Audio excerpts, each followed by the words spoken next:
I'd like us to open today with the opening words used to open our Pastoral Care Associates meetings here. Come into the circle of caring. Come into this community of gentleness, of justice, and of love. Come, and you shall be refreshed. Let the healing power of these people penetrate you. Let loving kindness and joy pass through you. Let hope interfuse you and peace be the law of your heart. In this human circle, caring is a calling. All of us are called. Come, let us worship together.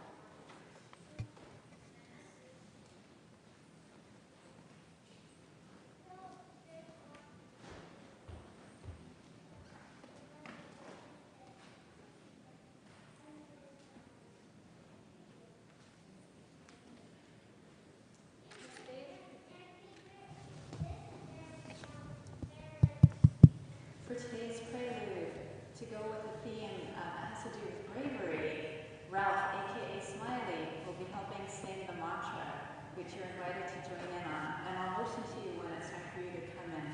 And just keep the mantra going and thinking about love.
Good morning, everyone. Welcome to the Unitarian Universalist Church of Berkeley, here and online at home. I'm Karen Elliott, and I'll be your worship associate for today. If this is your first time here, we are so glad you've come. This is a welcoming congregation, and we are always working on how better to welcome and care for one another. Whoever you are, we are always glad to welcome you in the fullness of who you are. As we begin, we want to acknowledge that this church occupies the unceded territory of the Chochenyo-speaking Ohlone people, Huichin. We understand that we continue to benefit from the seizure and occupation of this land.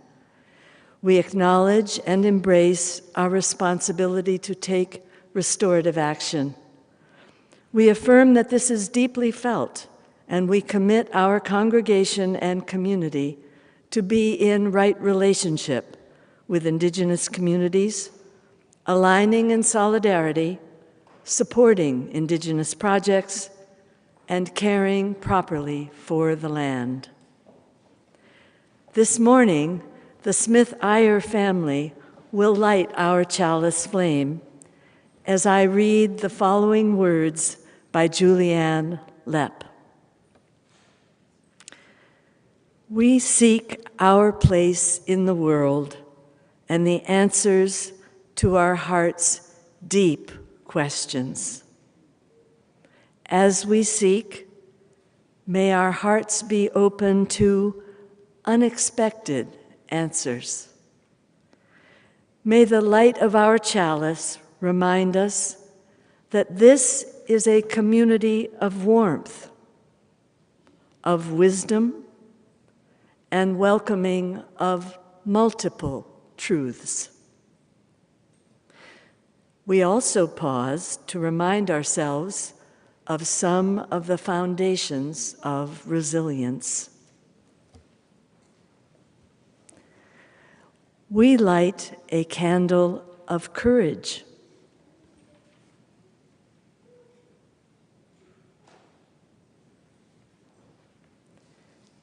A candle of acts of service.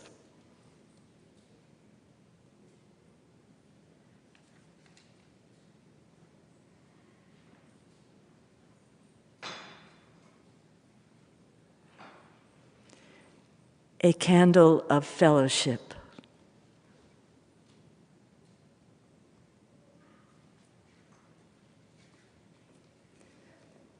And a candle of hope. May we find and cultivate these foundations of resilience in ourselves and in one another. And our thanks to the Smith-Iyer family for helping us today. And now, please stand in body or spirit as you are able and join us in singing our opening song, May Nothing Evil Cross This Door, number 1 in the gray hymnal. The words will be on screen.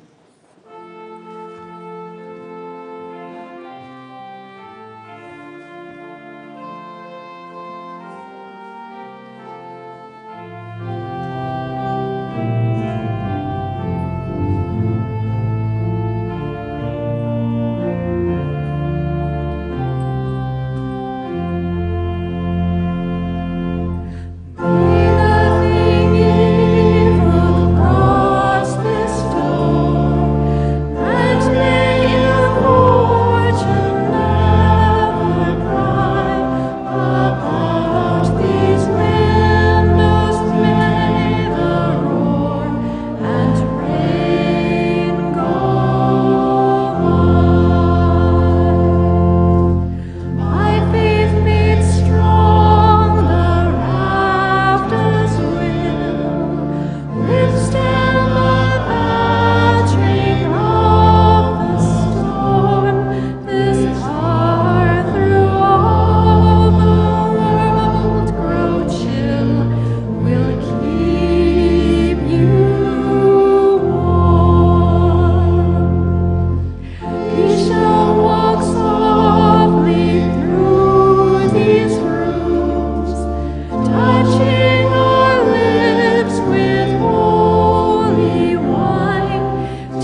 remain standing if you're able and join with me in saying our covenant.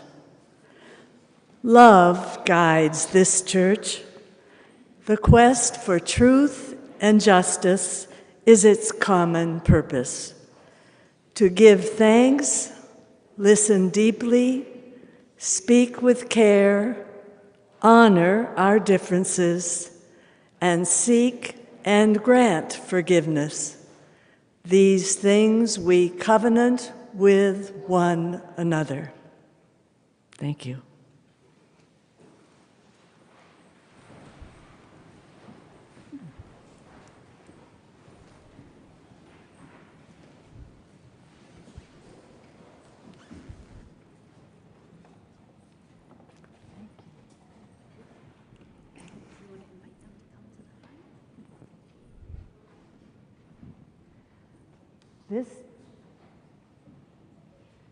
This is the time for all ages.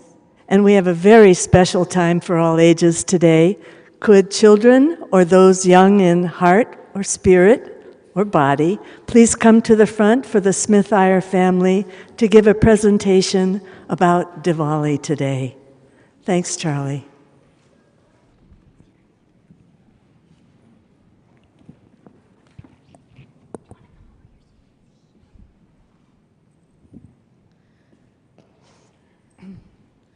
Tomorrow, in many parts of South Asia and across the world, around 1 billion people will celebrate a holiday called Diwali.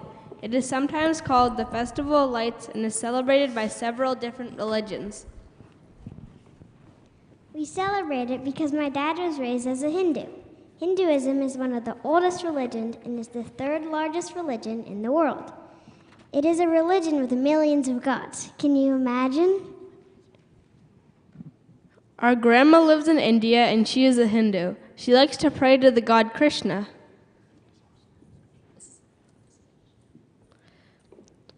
And also to a god called Lakshmi.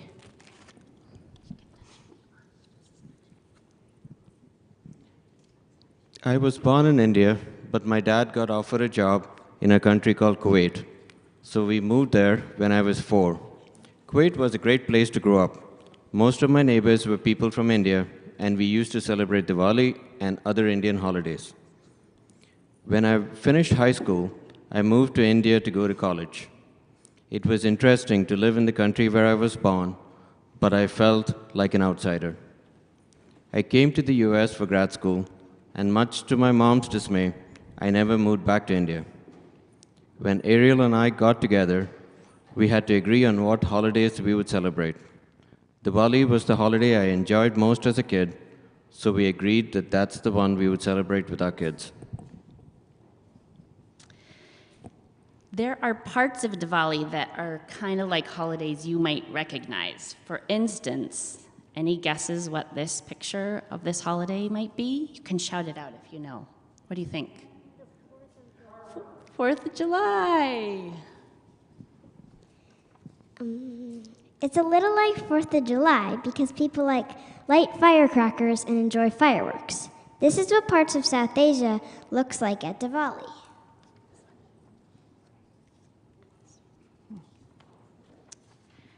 It also looks a little bit like this holiday. You recognize it?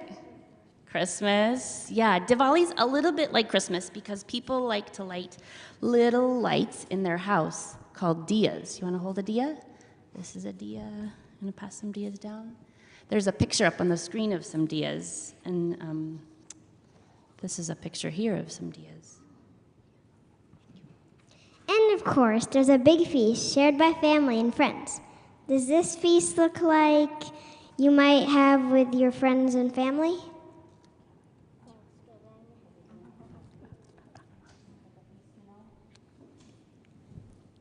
Just like you might celebrate any important holiday in your family with a big meal, Diwali is also a time for a party with the table filled with foods that look like these.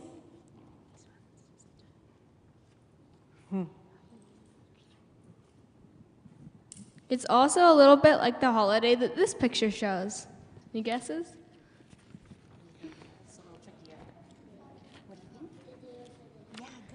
That's right, it's showing an altar for Day of the Dead, which looks a bit like an altar that would be made for Diwali. Do you recognize either of those gods from the ones we passed around?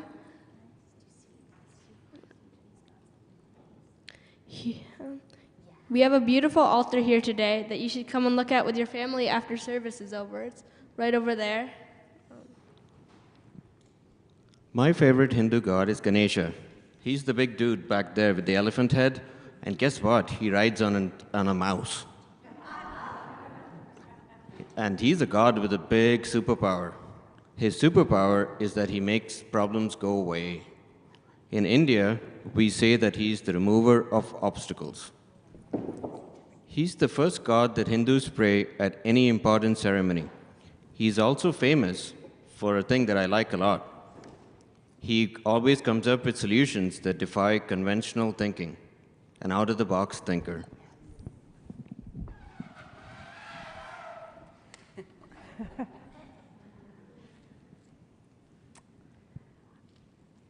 So in India, dancers often use hand gestures in their dances. And one of the ways that Ganesha can be praised is using hand gestures. So I'd like to show and teach you a few hand gestures for Ganesha this morning. So in one dance, the dancers might show how Sri Ganesha, oh Ganesha, big-eared one. So can you make your hands into just palms, everybody here, and just show this big-eared one. And then you move your body back and forth to show how an elephant moves as he walks. Oh, big-eared one. Now, Ganesha loves sweets. So Ganesha has quite a big tummy. So you take your hands and you show this big tummy. You see how Ganesha does have quite a big tummy. Okay, with your big tummy, and now take your forefinger and your thumbs, okay? And you draw the tusk, and your white tusk coming out from your cheek, and your tusks. And now, with one of your hands, you just cup this together at your nose, and your other hand, you cup together, and you show his long trunk, and your long trunk. And then with that same hand coming out from your heart, we love you. Let's try that again. We love you. We bow before you. And now we say, you take one hand, say your left hand, and your right hand with your thumb up, whoever writes your name or speaks it in praise, speaks it. So I take my forefinger and my thumb right at my mouth, and then I open it. Those are like words flying out from your mouth, or speak it in praise for that person. All difficulties, it's like barbed wire. All obstacles, all troubles will certainly be. Now get your thumb up, and now get your flat palm, and bring that flat palm up here. Removed. Now we're going to say the whole sentence again together. So, oh, big-eared one with the fat tummy and the tusks and the long trunk, we love you and bow before you. Whoever writes your name or speaks it in praise, for that person surely all difficulties will be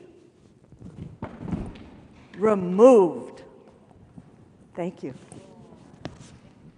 That was awesome. Thank you, Karen.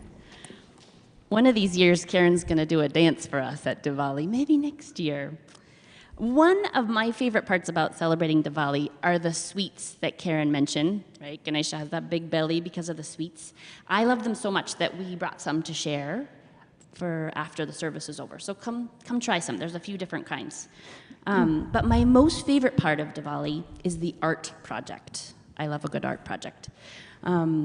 So in Diwali, people usually take maybe some chalk or some flour, like you might bake with, maybe even flower petals, and do a design out front of their front door.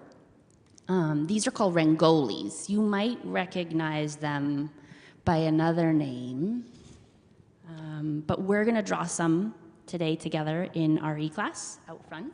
We have some chalk and some patterns. John Henry, would you carry the chalk for us? Thank you. And there's more chalk out there. You're going to draw them on the ground, right? We're going to draw them on the ground for us all to enjoy drawing and to enjoy looking at, and for everyone to enjoy when they leave service today. So we'll pack up our stuff and let's go draw some rangolis.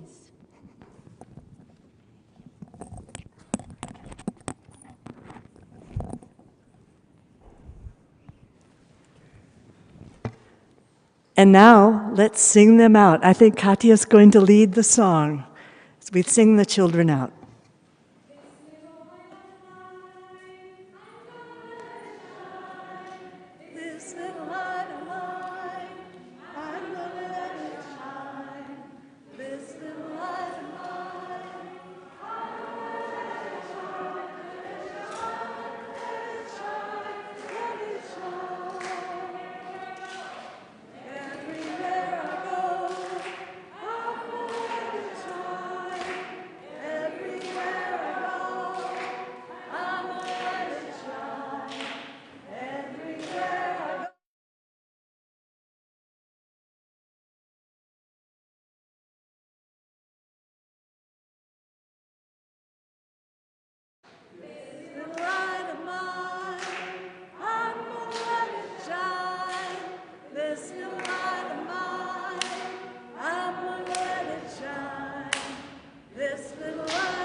With that lovely music, let us continue to ground ourselves in the love and care and imagination that we bring here. I invite you, as we come towards our time of silence, to close your eyes if you wish, settle into your seat, and take a few nice cleansing breaths, letting them flow in and out of you, bringing in life, bringing in love, moving through you, and exhaling your force of energy into the world. Breathing in and out.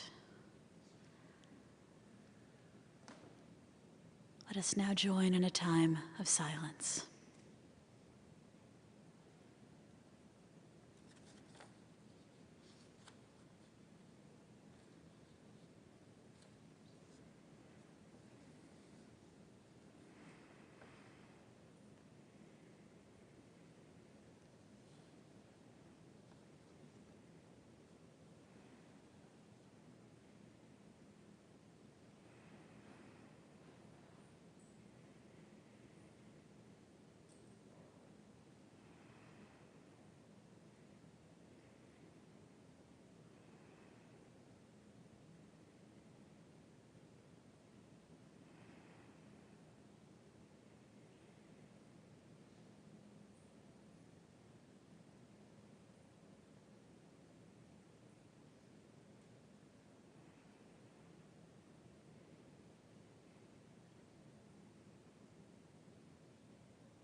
Please join with me now in the spirit of prayer. Spirit, I would really rather not learn this. Didn't think I needed to. I thought someone else could do it. Thought a leader may be coming to do it. Thought the young people might, or the elders could, or the professionals, just someone else. Or I don't want to learn it because it means letting go of something I hold dear. Letting go of being someone who knows the answers. Letting go of being someone who doesn't know. Letting go of the way I see the world. Letting go of how I might have to change. Letting go of certainty, of logic, of facts, of control, of the myth that you can live on this earth and not harm, or the myth I can't learn anything new. Help me to learn. Help me to learn it, please. And then help me to live what I have now learned, and do right by the gift of being taught. Amen. Now please remain seated for our meditative music as we continue to carve this sacred sanctuary that we share. The words will be on screen.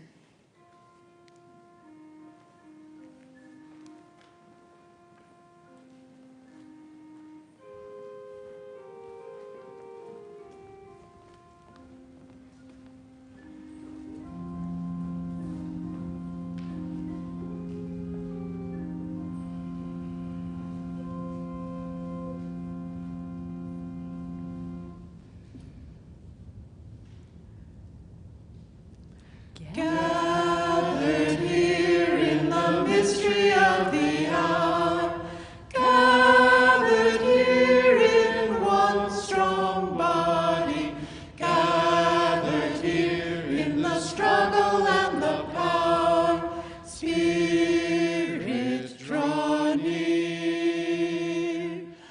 Gathered here in the mystery of the hour, gathered here in the mystery of the body, gathered here in the struggles and the body, Spirit, draw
Thank you to our song leaders who come and help to lead us in this beautiful filling of our space with music and spirit.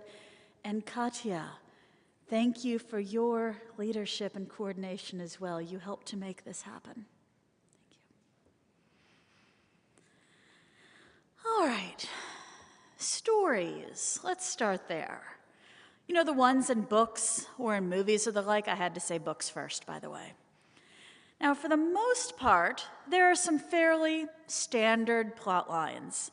You get introduced to some main characters. There are some, supporting characters that come in and out throughout the story. Then there is a situation that develops. This might be related to a BBEG. BBEG, that's Big Bad Evil Guy in gamer speak. Or something that develops in some other sort of way, like an asteroid heading towards the Earth, or maybe a love interest that doesn't notice the main character, anything like that.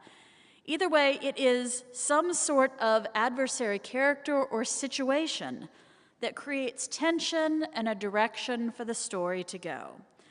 The tensions builds, there are some twists and turns, whether predictable or not, and all of this comes to some sort of a moment or a series of moments where the story hits its climax and the tension is ultimately resolved. Sounds fairly standard, right? We like stories like this, a beginning, a middle, and a conclusion. So this is what audiences expect and what they crave. And if it doesn't happen, like when the plot line doesn't finish or there are too many loose ends, it is unsatisfying. Stories that go that way are either reviewed poorly or considered artsy, which I guess makes it okay to go against the grain of what we want. Now you can probably think of, examples over time of this sort of thing. One kind of a recent example, okay, kind of recent, but it's something I like, so anyways, is the TV series Firefly. Okay, who here has watched it? Heard of it? Okay, at least a few nerds, thank you. It got canceled in the middle of its first season for reasons that had nothing to do with the plot, but we needn't go into them. All in all, plenty of unresolved tensions and lots of loose plot lines since they were developing the plot hooks for 4 or 5 seasons worth of the show. But, during a partial season, it developed such a fan following that following craved some sort of completion that they brought back the entire cast and made a movie to finish it out. Audiences crave certainty and balance and completion, ending stories in a major key rather than a minor one if we want to speak musically. Now, this doesn't count the, intentional dangling piece, so there can be a sequel. We're used to that by this time.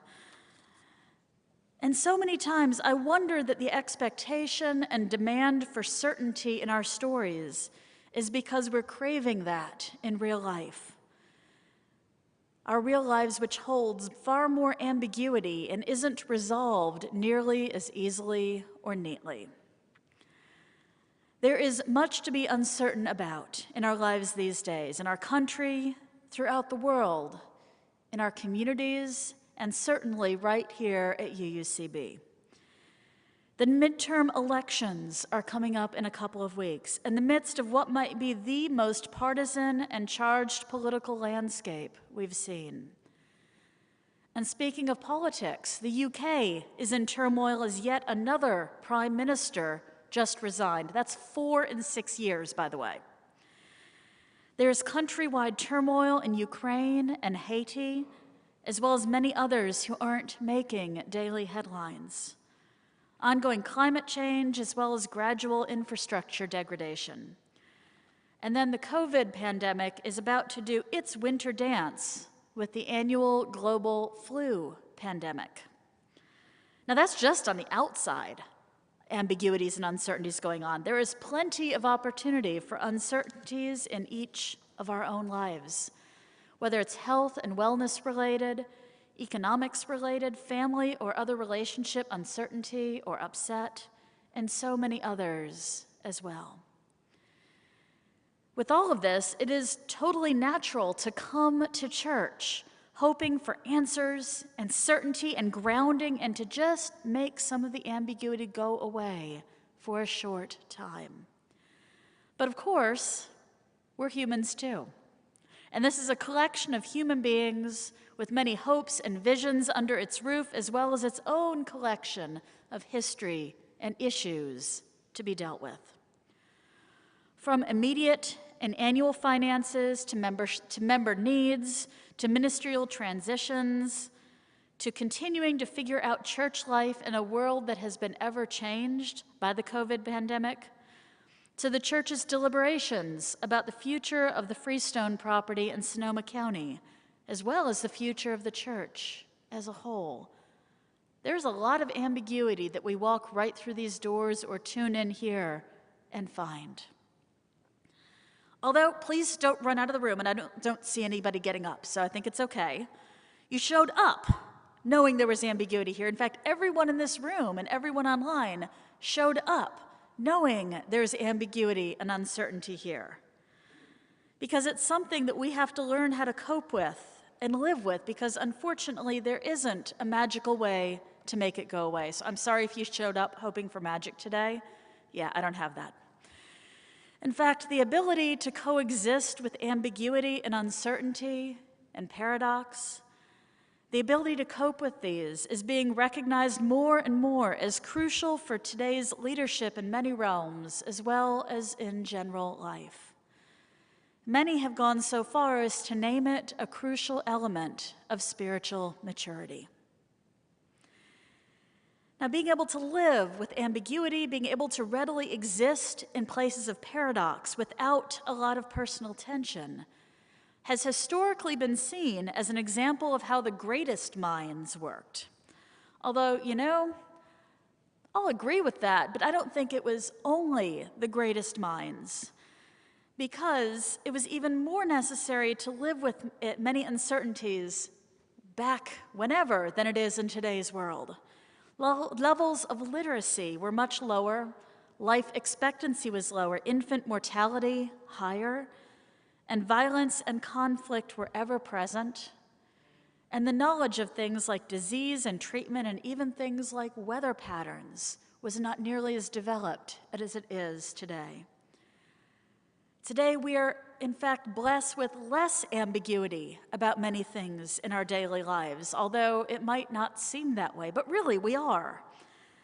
But of course, we've added curses to ourselves as well, of bigger and more far-reaching ambiguous things to be concerned about.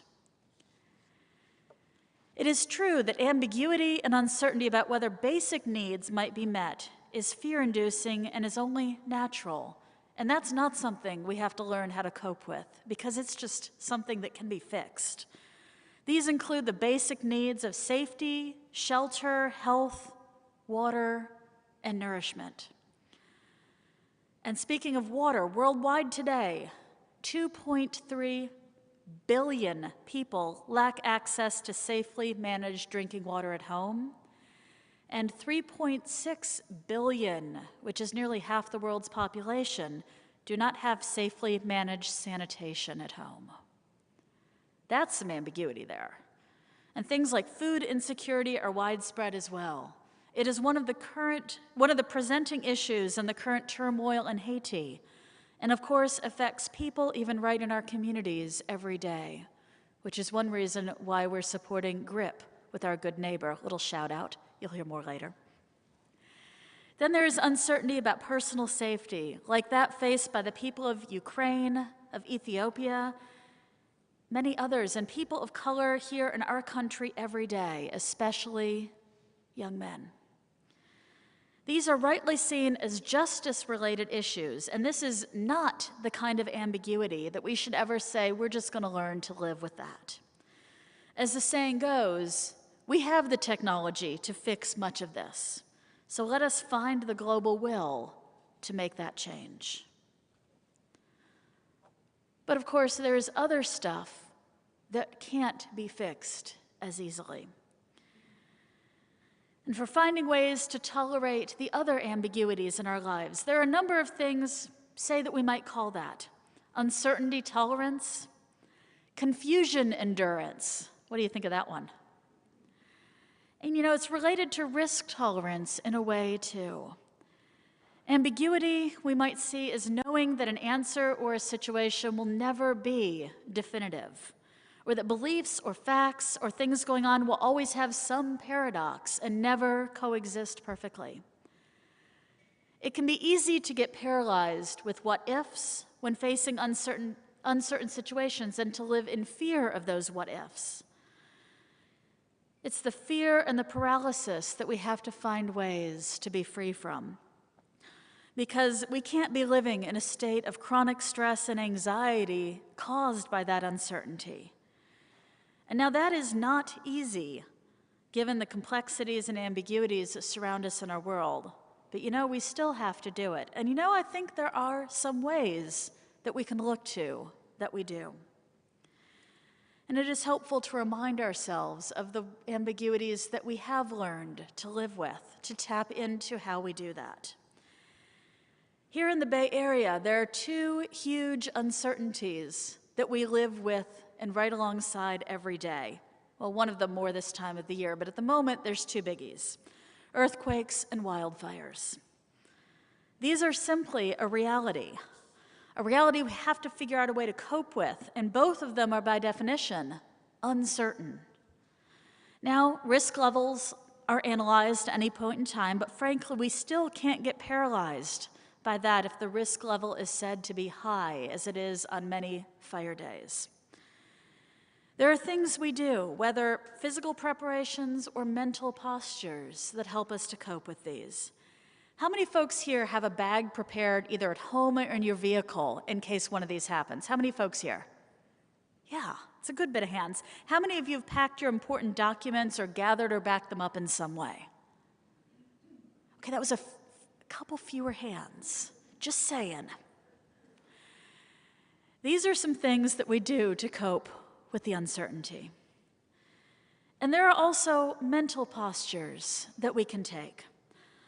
I remember a time when I was on the phone with my mom, and there was a small quake, which I told her about happily and excitedly. I said, "Ooh, there was just a little earthquake." She instantly got all worried. She lives in Tennessee, the land of no earthquakes, usually. But I had to explain to her the geology of it, and that these little quakes were really good things because they relieved some of that built-up pressure that without relief would otherwise, of course, build up into a big one. Now, that doesn't necessarily make the uncertainty go away, but at least it's a shift to where you feel it and you're like, okay, this isn't panic, this is good. And another mental shift, when I was commuting on BART and going through the tunnel under the bay. How many of y'all have been through that tunnel on BART? Yeah, it's like, 4.5 minutes long or 6 minutes long? 8 minutes long? Okay, I was mentally trying to reduce it, clearly. I remember starting out with this tremendous amount of fear of being crushed if I was underneath when there happened to be a large enough quake. But after a few months, that shifted for me. Now, I admit the shift may seem morbid, but stay with me. It worked for me. I realized we would be crushed so quickly, we wouldn't have time to realize what was happening. Oddly, that was enough for me to quit worrying about it. There's that famous prayer by Christian theologian Reinhold Niebuhr, commonly referred to as the Serenity Prayer. It speaks to another strategy, and I'm sure many of y'all can say it with me, so please do. God, grant me the serenity to accept the things I cannot change, the courage to change the things I can, and the wisdom to know the difference. Most of the paradoxes and uncertainties in our world and our lives are things we can do nothing about, no matter how much we'd love to be able to resolve them. So discerning what we have control over and can change, and on the other hand, what we cannot, this is a powerful way to be able to cope with the reality in which we find ourselves. Although the key to that is the serenity. the grace and acceptance that we cannot change the things that we cannot change. Those unresolved issues, those incomplete challenges, lacking information and data, an uncertain future. We can't do much of anything about most of it. It just is, and it will continue to be until it either resolves itself in its own time or it doesn't. And that's what it takes the serenity and grace to accept. We have to find ways to find whatever moments or pieces or touchstones for our own stability in an uncertain situation. This past spring, I had a particular journey with some of this. Now, there's a resolution, so don't get scared here. Now, I'm just as afraid of the C word as anyone, and I'd prefer to avoid talking about, you'll know what I mean, right? The C word, the cancer word, that word, the C word. Cancer, that word, the C word, that C word. Okay, now I'm not going to say it again. So when I found a definite lump in my breast this past spring, you'd think I would have panicked. I would have thought I would have too before it happened. But what surprised me is that's actually not what happened. Without any pangs of fear anywhere in my gut, which are normal when I'm afraid of something, I quickly thought through what my next steps needed to be and scheduled an appointment, which quickly, I pulled out my computer. I love being able to schedule this stuff online. 15 minutes later, I had an appointment scheduled. And after that appointment, a mammogram, another mammogram, an ultrasound, and a biopsy, all over the course of maybe 2 weeks.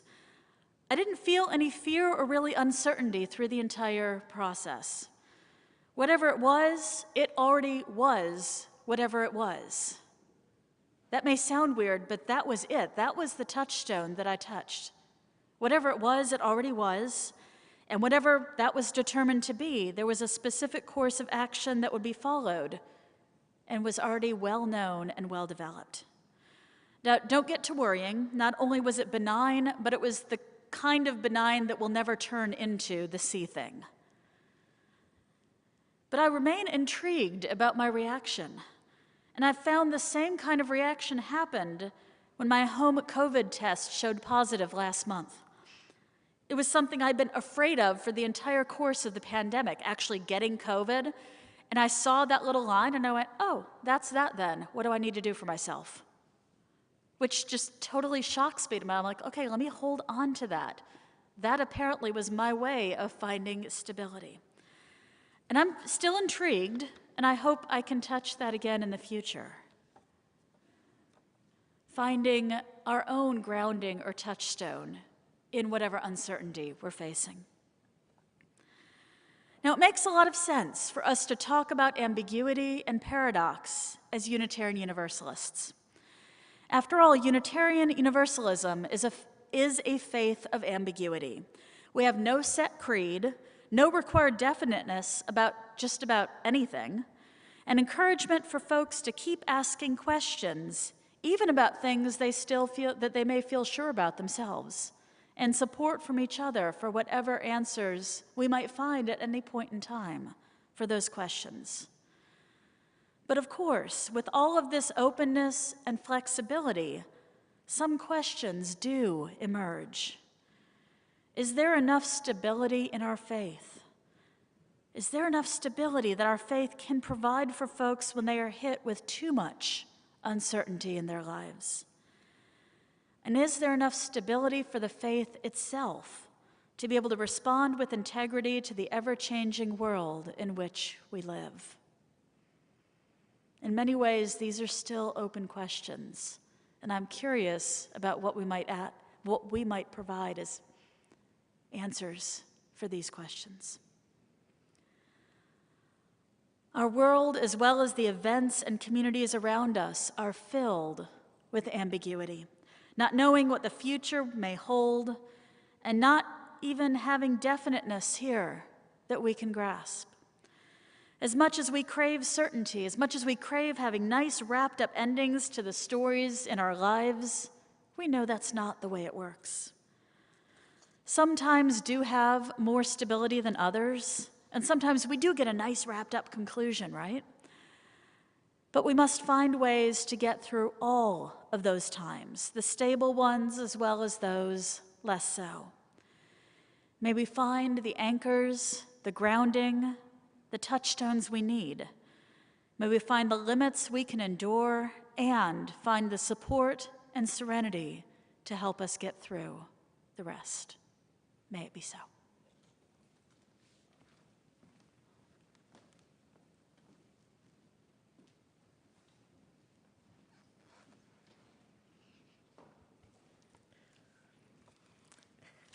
At this point in our service, we invite you to make an offering. With our offering, as you know, each of us has the opportunity to recommit to making UUCB a wonderful community. For now, we're conducting the offering in the sanctuary without passing the plate. Instead, you can either give electronically, or you can take a donation envelope from the pew in front of you, the back of the pew, and place it in the donation box that's beside the fountain in the atrium.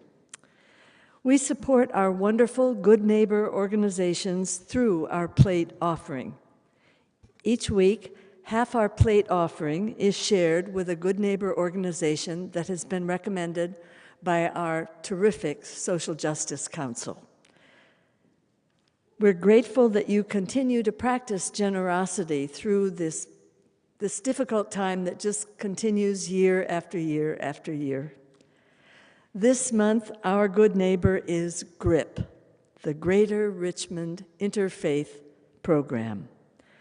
GRIP is a multicultural, multi-ethnic coalition of congregations from varied faiths working together as a diverse and inclusive coalition dedicated to helping those of our community in need to transition to self-sufficiency. The UUCB congregation has been collaborating with GRIP for many years. I know many of you in this room have been active in supporting GRIP. Offerings of any value are always received with gratitude. Thank you. And here's our offertory.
Please join me in dedicating our offering. We dedicate our offering and ourselves to the mission of this congregation, to create loving community, inspire spiritual growth, and encourage lives of integrity, joy, and service.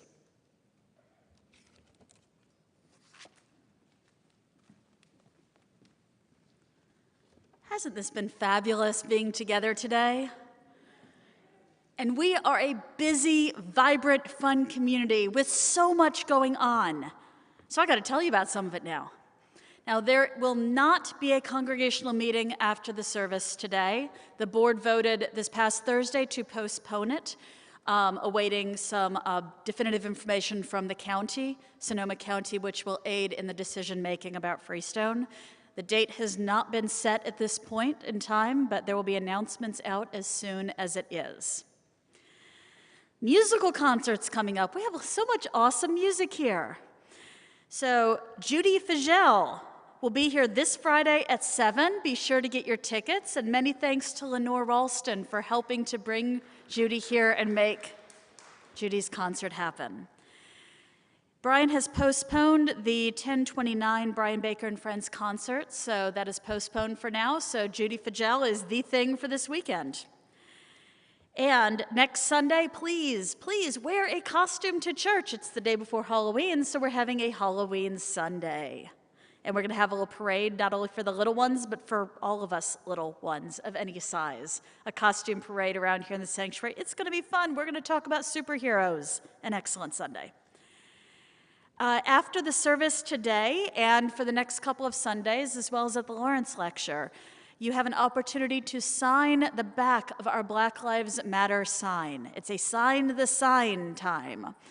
In a rededication and dedication of yourself to the work of Black Lives Matter and to our anti-racism work in the community. Our sign will be rededicated and reinstalled on November the 6th on Sunday during and after the service. And I hope you'll mark your calendars November the 5th for Beyond Categorical Thinking. It's a workshop offered by the UUA as part of UUCB's ministerial search process. It'll be from 9 to 1 on Saturday, November the 5th. And it's out in the week ahead. It's on the website. And if you have any questions about it, please stop and talk to representatives from your search committee. And last, as you heard earlier in the service, in the snack and the social hall following the service today will include chana masala and Indian sweets in celebration of Diwali, thanks to our wonderful volunteers. Lots of stuff going on, right? All right, let's sing ourselves out. Our closing song, We Laugh, We Cry. Please rise in body or in spirit. The words will be on screen.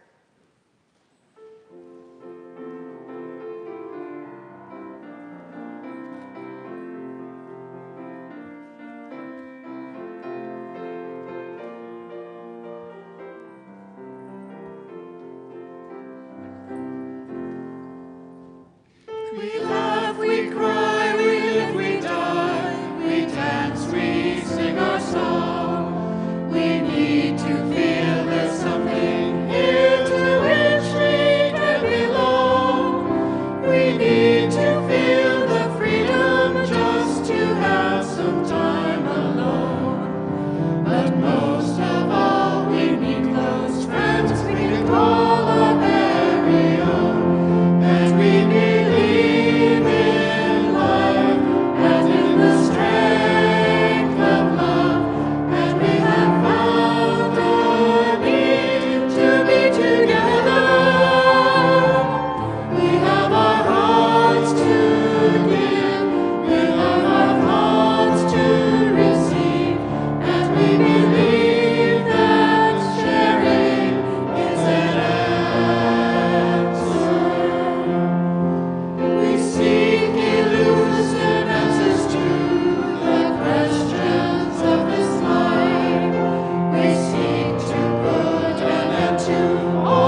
answers to the questions of this life. And we find some of them, but more likely we find more questions and uncertainties. But we can still find truths to hold to, values to grab onto, and companions along the way. As you go through this coming week and the weeks to come, may you remember the things you hold on to that are true and are present. Blessed be. Please be seated.